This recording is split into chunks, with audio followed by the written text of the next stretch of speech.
दोस्तों, रोज़ की तरह आनंद लिखनी ब्लॉग में सबका हार्दिक स्वागत है। सबके मंगल भविष्य की कामना के साथ बड़ों को मेरा नमस्कार, छोटों को मेरा आशीर्वाद।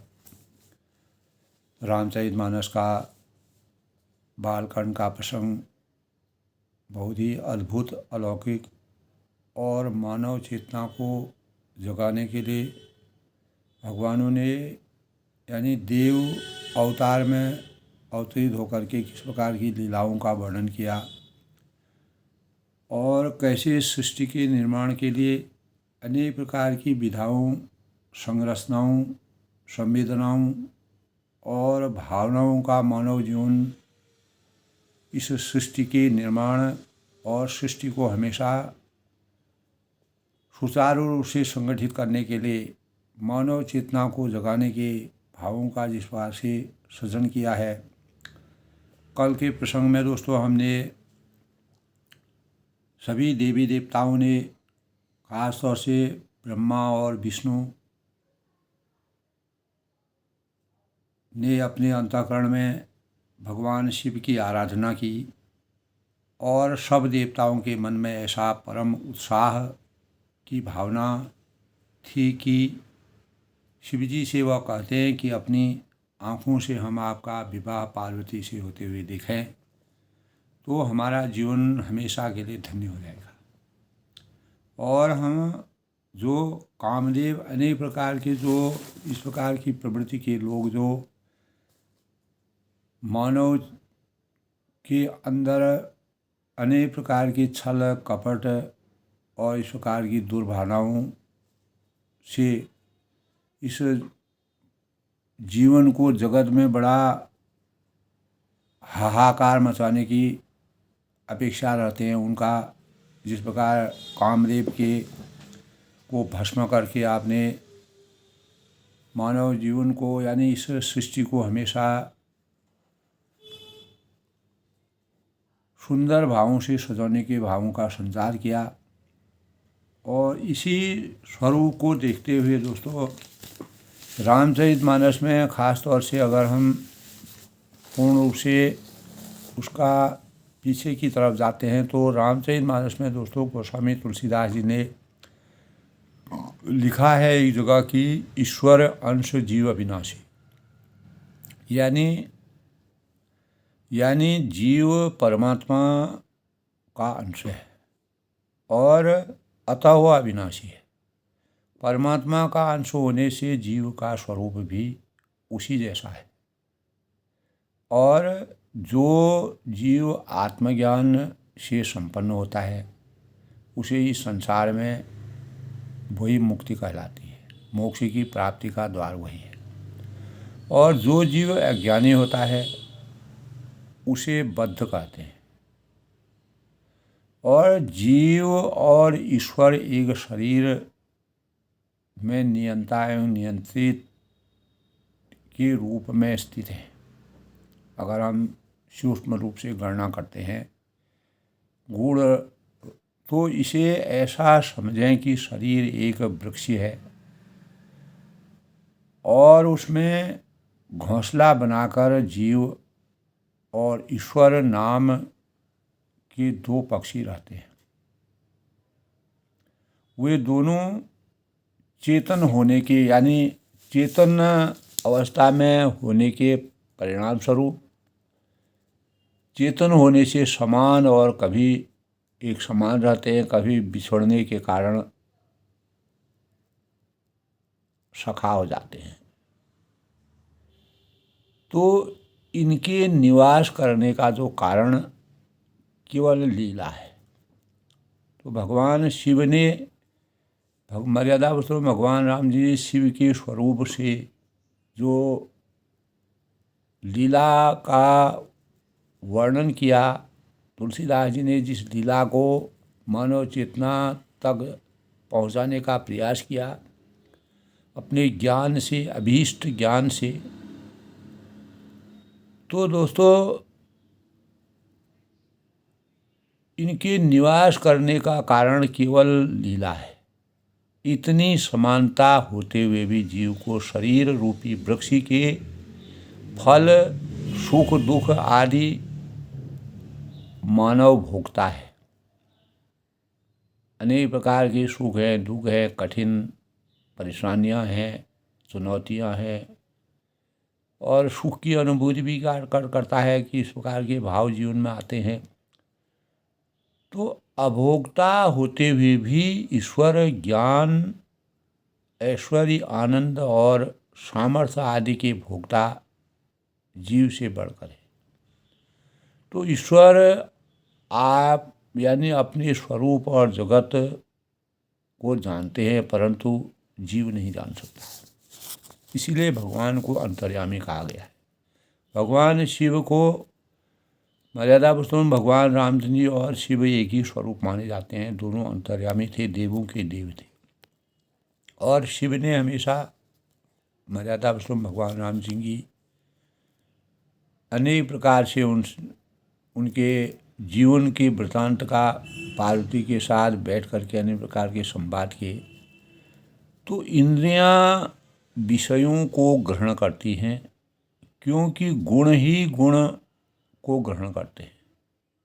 तो आत्मा नहीं। इसीलिए जिसने अपने निर्विकार आत्मस्वरूप को समझ लिया, वह उन विषयों को ग्रहण और त्याग करने में किसी प्रकार का अभिमान नहीं रखता है।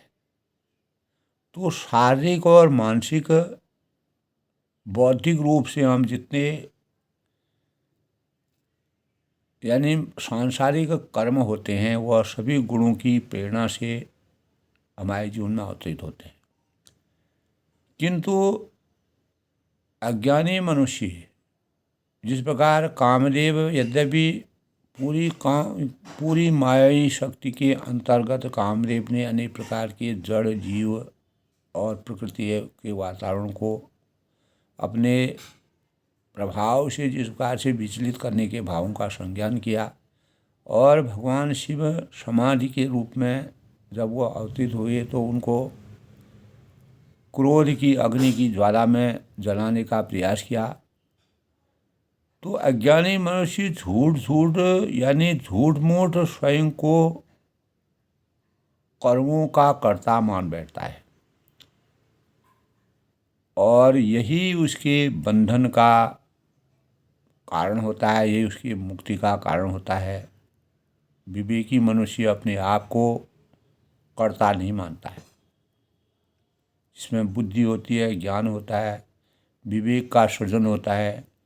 तो विद्वान पुरुष प्रकृति में रहकर वैसे ही अनासक्त रहते हैं जैसे स्पर्श से आकाश, जल की आर्द्रता से सूर्य और गंध से वायु।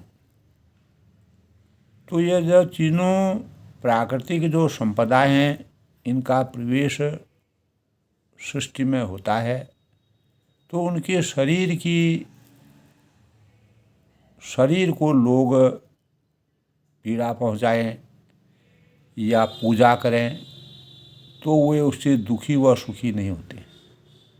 जो विद्वान हैं, मनीषी हैं, शुद्धिजन हैं, सामाजिक लोक कल्याण की भावना जिस प्रकार मर्यादा पुरुषोत्तम भगवान राम जी ने 14 साल के वनवास के दौरान अनेक प्रकार की मानव चेतना को जगाने का प्रयास किया, और जन जन तक अंतिम छोर तक बैठे हुए प्राणी की रक्षा करने के भावों का अहिंसा परमो धर्म। परंतु पर ब्रह्म के ज्ञान से वह विद्वान जो है वह यानी जो अनेक प्रकार से सूर्य वायु है, तो उनके शरीर को लोग पीड़ा पहुंचाएं या पूजा करें तो वे उनसे दुखी या सुखी नहीं होते, उनको कोई प्रभाव नहीं पड़ता है। जो विद्वान है परंतु परब्रह्म के ज्ञान से शून्य है, तो वह बिना दूध के गाय पालने वाला जैसा है। जो गाय दूध ही नहीं देती है लेकिन उसका पूरा पालन पोषण करते हैं। मनुष्य को इसीलिए दोस्तों आत्मा संबंधी सभी भ्रमों को दूर करके परमात्मा में मन लगाना चाहिए। जब तक हमारे भ्रम दूर नहीं होते हैं तब तक हम परमात्मा की आसक्ति को प्राप्त नहीं कर सकते। तो इसी प्रकार दोस्तों अनेक प्रकार के जब हम तब ब्रह्मा और विष्णु ने भगवान शिव की से अनुरोध किया सृष्टि की रचना के लिए। जिस प्रकार प्रद्युम्न के पैदा होने की यानी भगवान शिव के वीर्य से जो संतान पैदा होगी वही जो है आगे जो है उसका उद्धार करेंगे, किसका? रति का। तो इस प्रकार दोस्तों जब यानी कामदेव के प्रभाव से सब लोग व्याकुल हो गए, चकुआ चकुई तक रात दिन देखते ही देखते रह गए। मनुष्य किन्नर सर्व पिशाच सब भूत बेताल ये तो सदा ही काम के गुलाम हो गए। यह समझकर इनकी दशा का वर्णन नहीं किया जा सकता है। तो तारक राम के राक्षस को मारने के लिए प्रद्युम्न के रूप में जो शिव जी की संतान होगी वही जो है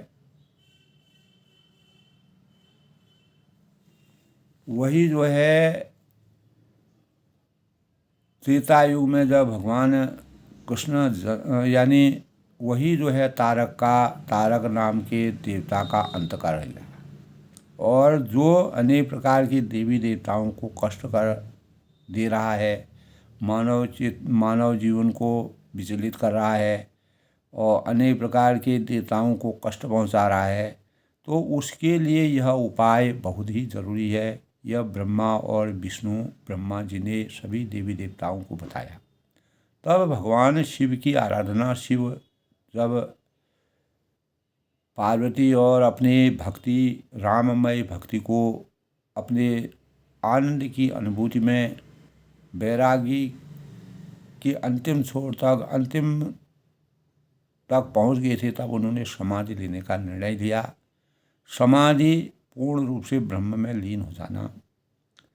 तो महामुनि महान योगी भी काम के वश में होकर योग रहित तथा स्त्री से विरही हो। तो जब योगेश्वर और तपस्वी भी काम के वश में हो गए तब पामर मनुष्यों की तो दशा ही क्या कौन कर सकता है, जो मूर्ख लोग हैं। तो समस्त चराचर जगत को ब्रह्ममय देखते थे हुए अब उसे स्त्रीमय देखने लगे और स्त्रियां सारे संसार को पुरुषमय देखने लगी। कामदेव का जो शरीर का जो उनको इस प्रकार का वरदान था, पुरुष उसे स्त्रीमय देखने लगे। तो 2 घड़ी तक सारे ब्रह्मांड को कामदेव ने जो है इस प्रकार से ब्रह्मांड की रचना कर दी और तमाम चारों तरफ कौतुक और कोलाहल होने लगा। तो धरी न काहू धीर सब के नर मनसिद हरे जो राखे रघुवीर दे उबरे थे काल में। यानी किसी ने भी हृदय में धैर्य धारण नहीं किया और कामदेव सबके मन को हर ले। श्री रघुनाथ जी ने जिनकी रक्षा की केवल वही संसार में बचे रहे। तो 2 घड़ी तक ऐसा तमाशा देखते हुए तब कामदेव शिव जी के पास पहुँचे। तब शिव जी को देखकर कामदेव डर गए और तब सारा संसार जैसा का तैसा स्थिर हो गया। तो इसी ही तुरंत ही दोस्तों जब जीव ऐसे ही सुखी हो गए, सारे जीव जो है सुख का अनुभव करने लगे और मद वाले नशा पिए हुए जो लोग ऐसे लग रहे थे कि उनका नशा हमेशा के लिए उतर गया और दुराधर जिनको पराजित करना अत्यंत कठिन था और दुर्गम था, जिनको पार पाना कठिन था, भगवान संपूर्ण ऐश्वर्य धर्म यश श्री ज्ञान और वैरागी रूप से ईश्वरीय गुणों से युक्त हो गए। तो रुद्र महाभयंकर शिव जी को देखकर कामदेव पूर्ण रूप से भयभीत हो गए। तो फिरत लाज कछु करी नहीं जाई, मरण ठानी मन रचे उपाई, प्रगटेसी तुरत रुचि ऋतु राजा, कुसुमित नव तव राज विराज। तब लौट जाने में लज्जा मालूम नहीं होती है और करते हुए बनता नहीं है।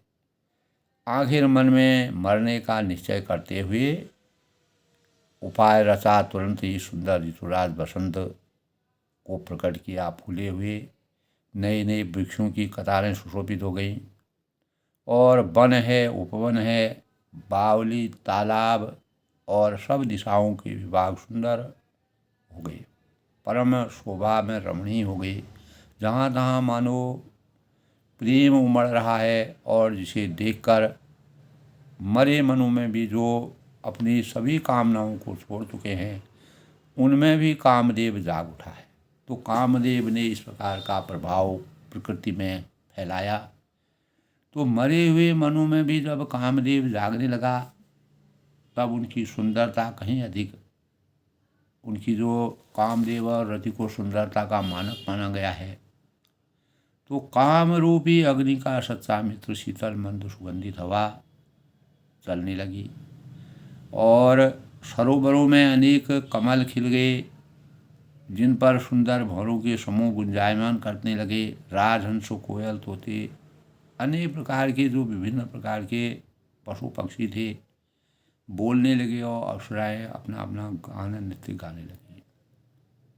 तो सकल कला करी कोटि विधि हार्यों सन समेत, चली न अचल समाधि शिव को पै हृदय।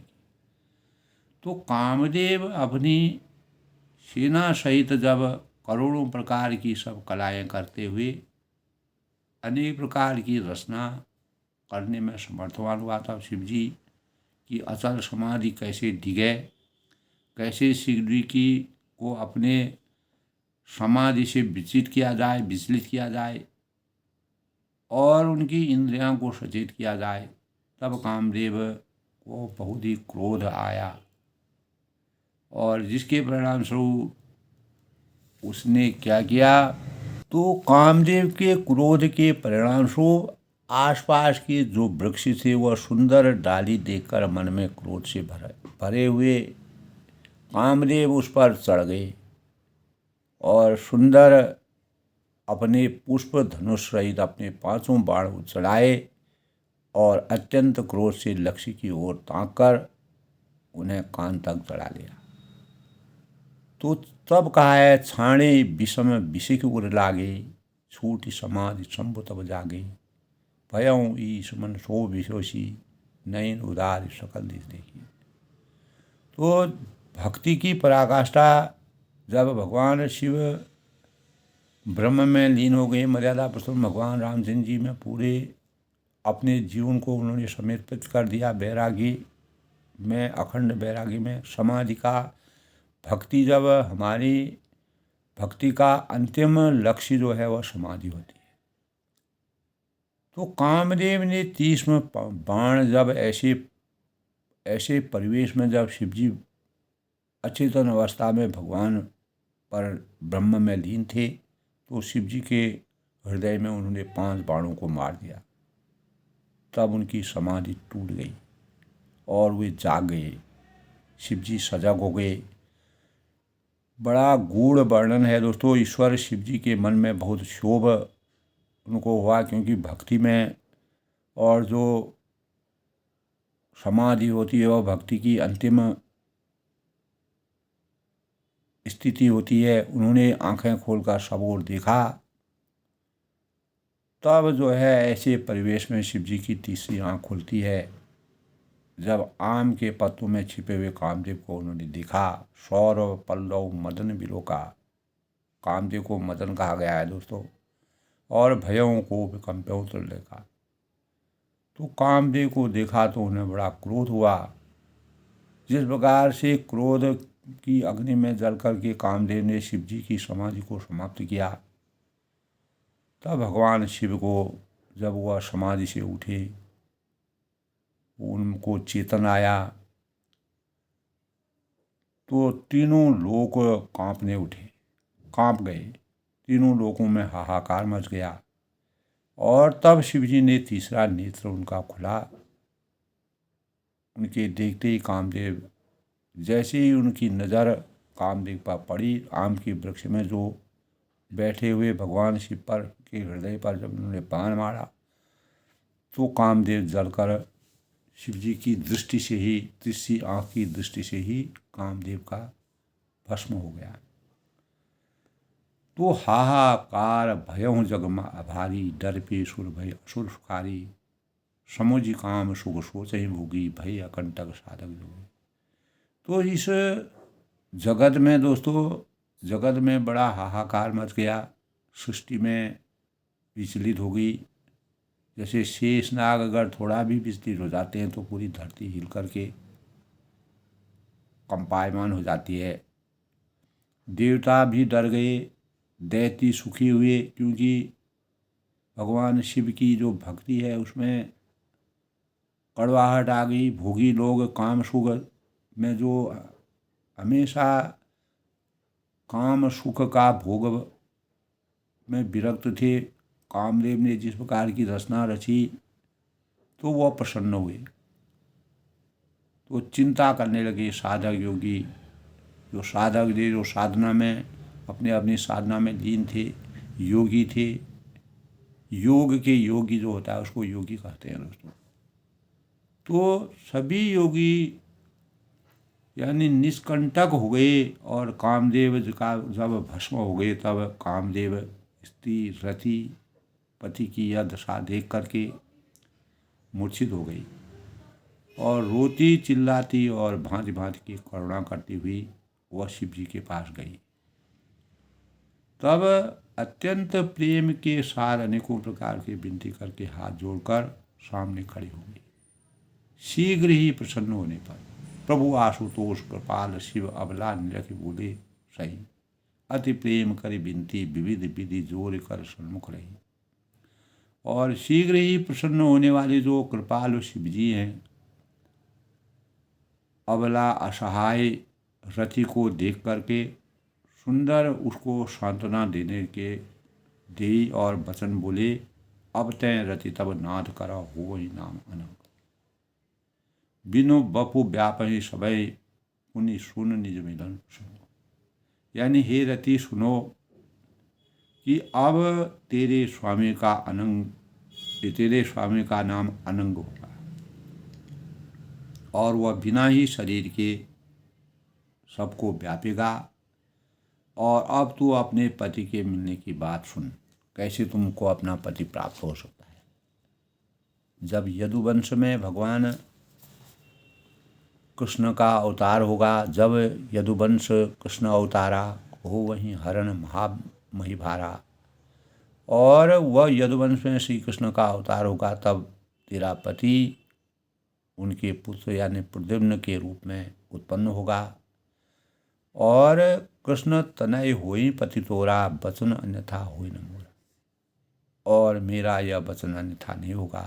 जब पृथ्वी के बड़े भारी भार को उतारने के लिए भगवान श्री कृष्ण का यदुवंश में जन्म होगा, अवतरण होगा, तब जो है तेरे पति का पुत्र, तेरा पति जो है उनके पुत्र के रूप में कृष्ण के अवतार में होगा, तब तेरा पति उनके पुत्र प्रद्युम्न के रूप में उत्पन्न होगा।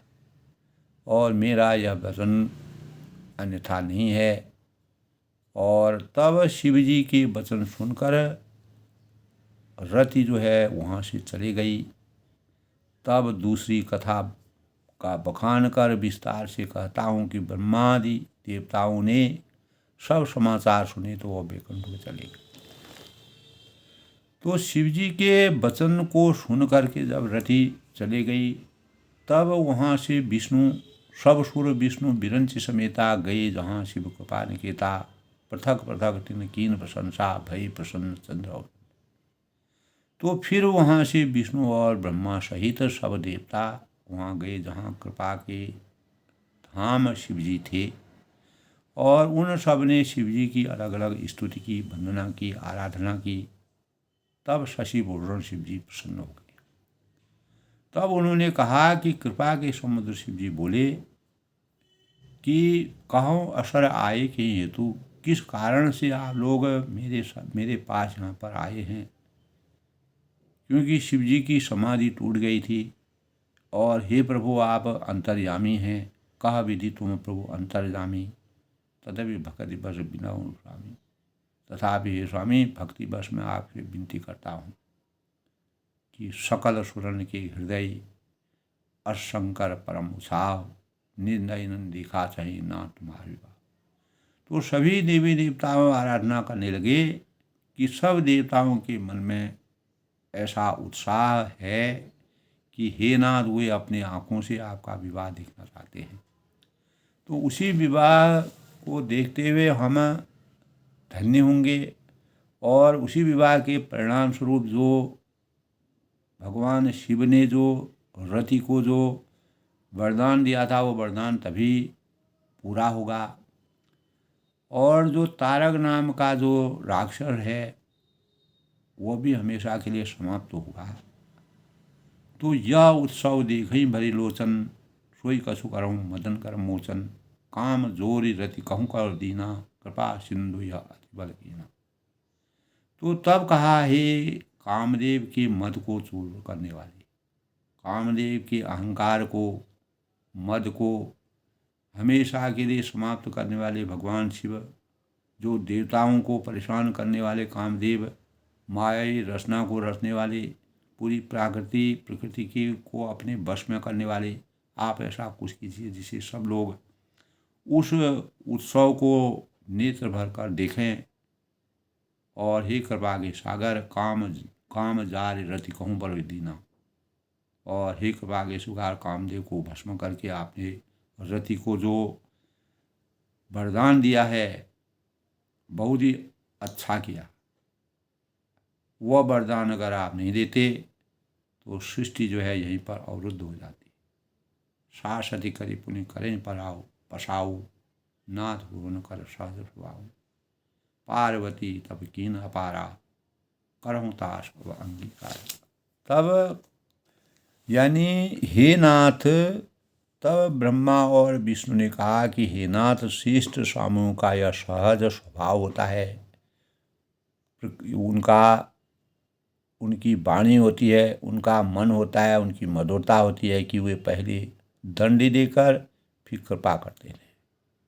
भगवान रामचंद्र जी ने जिसको भी दंड दिया, विनय न मान जलय जड़ाओ गए 3 दिन बीत, बोले राम सकोप दबाओ भय बिनु होत न प्रीत। तो समुद्र को भी उन्होंने, जब समुद्र ने उनको परेशान कर दिया था तो भगवान रामचंद्र ने तब दंड देने की बात करी, तब समुद्र जो है समझ गया। तो बिना भय के जो है प्रीति नहीं होती है, भय बिनु होत न प्रीत। तो पार्वती ने अपार तप किया और अब उन्हें अंगीकार कीजिए। अगर उनकी तप भक्ति से आप पूर्ण रूप से संतुष्ट हैं तो उनको अंगीकार करना ये धर्म की नीति कहलाती है। सुनि विधि विनय समुझ प्रभु बानी, ऐसे हुई कहा सुख मानी, तब देवन दुंदुभी बजाई, बरस सुमन जय जय सुर साई। ब्रह्मा जी की इस प्रकार की प्रार्थना को सुनकर के प्रभु श्री रामचंद्र जी को वचनों को याद करके शिव जी ने प्रसन्नतापूर्वक कहा कि ऐसा ही हो, तथास्तु।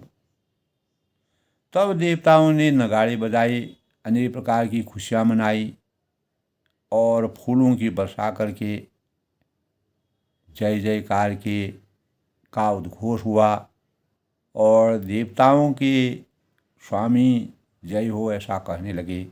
चारों ओर प्रसन्नता का वातावरण परिवेश हो गया।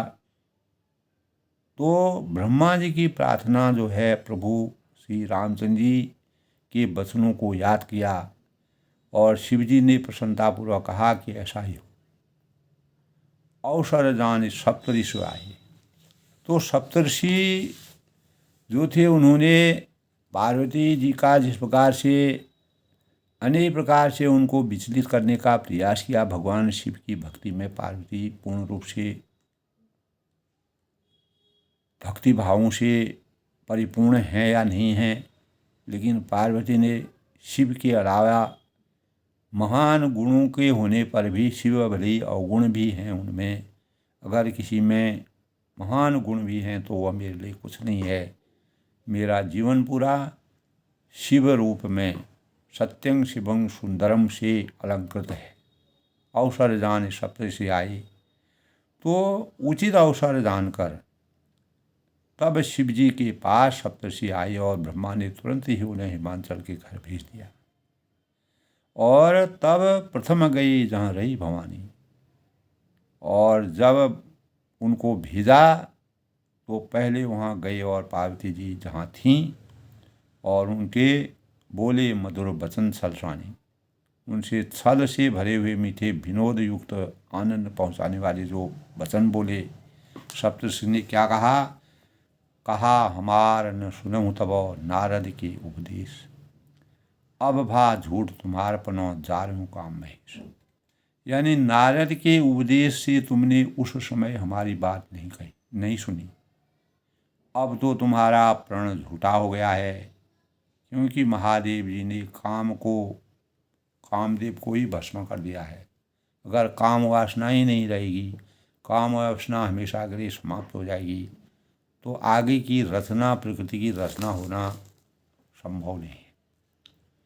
तो सप्तऋषि ने फिर जो है पार्वती जी की इस प्रकार से परीक्षा ली। सुनी बोली मुस्काए भवानी, उचित कहो मुनिवर विज्ञानी, तुमरे जान काम अब जारा, अब लगी शंभु रहे विकार। तब पार्वती के अंतःकरण में जो परमात्मा को प्राप्त करने के भावों का संचार था, यह सुनकर पार्वती जी मुस्कुराकर बोली, क्योंकि भगवान शिव को सबसे शिव का स्वरूप उनमें समाहित था। तो उचित कहो मुनिवर विज्ञानी, हे विज्ञानी मुनिवरों, जानकार, नीति को जानने वाले, मर्यादा को जानने वाले, मानव चेतना को जगाने वाले, आपने उचित ही कहा। आपकी तुमरे जान काम अब जारा, समझ में शिव जी ने कामदेव को अब जलाया है, उसको भस्म किया है, अब लगी शंभु रहे सविकारा। अब तक तो वे विकार युक्त कामी ही रहे, तो हमरे जान सदा शिव जोगी। तो किंतु हमारी समझ में, हमारी बुद्धि में जहाँ तक मेरा तर्क वितर्क है, वो शिव जी सदा ही योगी रहे हैं, वैरागी रहे हैं, अंतर्यामी रहे हैं, अनंग रहे हैं। तो जो अज अनवद्य अकाम अभोगी, जो अजन्मा है, योगी हैं, अजन्मा है, अनित्य हैं, काम रहित हैं और भोग रहित हैं, जो मैं शिव से ये अस जानी। और यदि मैंने शिव जी को ऐसा समझकर मन वचन और कर्म से प्रेम सहित उनकी सेवा की है, उनके लिए मेरा जीवन अगर पूर्ण रूप से समर्पित है, तो हमारपन सुनो मुनीसा। तो हे मुनिवर, मेरे प्रण को सुनिए, कर यहाँ सत्य कृपा निधीसा। यानी तो हे मुनीश्वर सुनिए, हे कृपा निधान भगवान मेरी प्रतिज्ञा को सत्य करेंगे। मेरी प्रतिज्ञा कभी भी झूठी नहीं जाती है। मनसा वाचा कर्मणा से अगर शिव के ऊपर मेरा पूरा ध्यान, पूरा जीवन समर्पित है और मुझे कोई भी विचलित नहीं कर सकता है। करे हैं सत्य कृपा निधि ईसा, तुम जो कहा हर जोर हूँ मारा, सोई अति बड़ अविवेक तुम्हारा। आपने जो यह कहा कि शिव जी ने कामदेव को भस्म कर दिया, यही आपका बड़ा भारी अविवेक है। यानी ये जो है आपका अविवेक है, विवेक की बात नहीं है। तात नल कल सहर स्वभाव। तब उन्होंने कहा, हे तात, अग्नि का तो यह सहज स्वभाव ही है कि ते हिम तेहि निकट जाय नहीं खाओ। अग्नि का इस प्रकार का स्वभाव है, नेचर है, इस प्रकार की प्रकृति है कि वह पाला उसके समीप कभी जा ही नहीं सकता है। पाला हमेशा अग्नि से दूर रहता है। गई समीप सो अवश्य नशाई, जाने पर वह अवश्य ही नष्ट हो जाएगा। तो कामदेव जो है पाले के स्वरूप में जिस प्रकार से अगर आप किसी को छेड़ेंगे तो वह तुमको छोड़ेगा नहीं। तो भगवान शिव, तब शिव की शक्ति में ये है कि जिस प्रकार पाला अग्नि के समीप नहीं जा सकता है, जैसे ही पाला अग्नि के समीप जाने की प्रयास करेगा तो उसका अस्तित्व विहीन हो जाएगा, वह समाप्त हो जाएगा। तो गए समीप जो अवश्य न साई, महादेव जी और कामदेव जी के संबंध में भी यही न्याय की बात समझना चाहिए। तो ऐसे अपने मनसा वाचा कर्मणा से अगर हम शुद्ध हैं, परिशुद्ध हैं, पवित्र हैं, तो हमें किसी प्रकार का सोच नहीं करना चाहिए। ये हर्षे मुनि वचन सुनी, देख प्रीत विश्वास। तो पाले यानी भगवान शिव की अगर पूर्ण रूप से मैं शिव जी के अंतःकरण में विराजमान रहूँगी तो मुझे किसी बात का भी कोई अफसोस नहीं होगा। तो पार्वती के इस प्रकार के वचन सुनकर और उनका अटूट जो उन पर शिव पर जो विश्वास था, जो प्रेम था, जो विश्वास की अनुभूति थी, देखकर मुनि हृदय में बड़े प्रसन्न हुए। मुनियों ने अपार हर्ष की अनुभूति उनको हुई और भगवान शिव की वास्तविकता को और जाने चले भवानी नाय सिरो गई हिमांचल पास। तब भवानी को सिर नवाकर पुनः उन्होंने दूसरी बार फिर पार्वती की परीक्षा की, लेकिन उस परीक्षा में भी पार्वती को वह बिल्कुल भी विचलितता से मस नहीं कर पाए। तब उन्होंने पूर्ण रूप से समर्थवान पार्वती जी को सिर नवाकर हिमांचल के पास वह पहुँच गए। सब प्रसंग गिरिपतहि सुनावा, मदन दहन सुनि अति दुख पावा। बहुर कहूँ रति कर बरदाना, सुनि हिमंतु बहु सुख माना। तो उन्होंने पर्वतराज हिमांचल को सब जो हाल समाचार था, कामदेव की कैसे मृत्यु हुई, कामदेव कैसे जल के भस्म हुए, शिव समाधि में कैसे बैठे थे, पूरा वृतांत ब्रह्मा विष्णु किस प्रकार से शिव से याचना करने लगे और कामदेव की मृत्यु के बाद जो भगवान श्री कृष्ण का अवतरण होगा और प्रद्युम्न पैदा होगा, ये सब संवाद जो है विस्तार से उन्होंने सुनाया। मदन दहन सुनि अति दुख पावा, कामदेव का भस्म होना सुनकर हिमांचल को भी बहुत दुखी हुआ। बहुर कहूँ रति कर वरदाना, और मुनियों ने रति के वरदान की बात कही तो सुनकर हिमवान ने बहुत सुख माना, क्योंकि रति को इस प्रकार का वरदान जो दिया हुआ था, उसी वरदान के परिणाम स्वरूप भगवान यानी शिव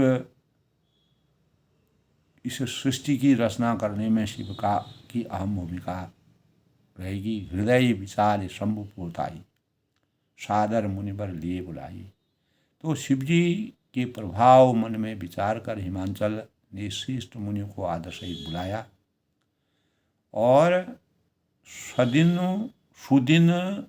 सुनखतु सुधी सोचाए, और उनसे शुभ दिन, शुभ नक्षत्र, शुभ घड़ी और शुद्धवा कर उसका रचना करके ऐसी घड़ी को निकाल करके उसकी वेदों के अनुसार, विधि के अनुसार शीघ्र ही लग्न निश्चय कराकर लिखवा लिया जाए, तो ताकि ऐसे कार्य में किसी प्रकार का अवरोध या देरी नहीं होनी चाहिए। तो शिव जी के प्रभाव को मन में विचार कर हिमांचल ने श्रेष्ठ मुनियों को आदरपूर्वक बुलाया और उनसे जो उन्होंने पूरा संवाद कहा और इस सृष्टि की रचना के लिए आगे की क्या विधि विधान है, उस विधि विधान को पूरा करते हुए और सुंदर सगुन दिन बार और नक्षत्र शुभ घड़ी की गणना करते हुए वेद की विधि के अनुसार शीघ्र ही उस कार्य को करने का लिखवा करके उसको साक्षात रूप में शीघ्र से शीघ्र यह कार्य करने के लिए अपने मन और वचन से वह कर्मबद्ध हो गए। पत्नी सप्त ऋषि सोई दीनी, गही पद बिनय हिमांचल कीनी, जाय विधि तिन कीन सुपानी, पाती बासत प्रीत न हृदय समाती।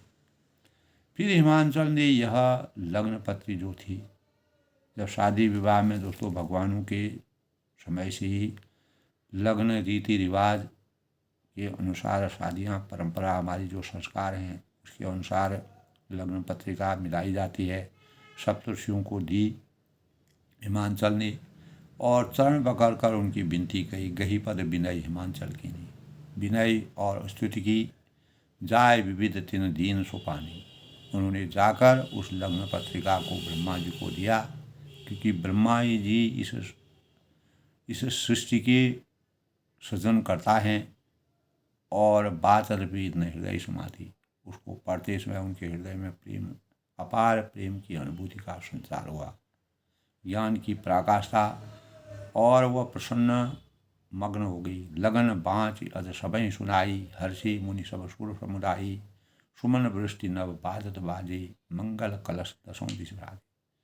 तब ब्रह्मा जी ने लग्न पढ़कर सबको विधिवत सुनाया और हर्षि मुनि सब सुर समुदाय, उसे सुनकर सब मुनि और देवताओं का सारा समाज प्रसन्नता, प्रफुल्ल और प्रसन्नता की अनुभूति में अपार हर्ष की अनुभूति हुई। और तब सुमन वृष्टि नव बादल बाजे, आकाश से फूलों की वर्षा हुई।